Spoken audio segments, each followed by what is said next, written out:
Mga boss, meron tayong bagong taillight para sa NMAX V2, RGB taillight, 46 modes, magnetic control. Meron tong LTO compliant, so kahit iba-iba kulay niyan, pipiliin mo lang yung setting na LTO compliant.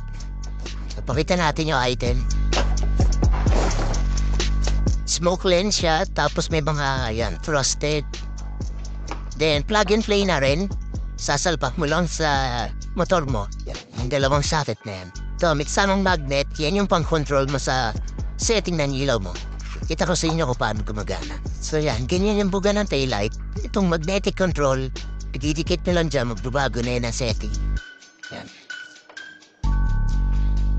Meron tong 46 modes. Tapos kung babiyahe kayo, hanapin nyo lang yung LTO compliant. Yung kulay pula. Yan. LTO compliant yan. Then pag nag-signal yan, yellow. Sa next video natin, paparita natin kung paano siya install para makita nyo kung anong itsura niya kapag nakakabit sa NMAX V2.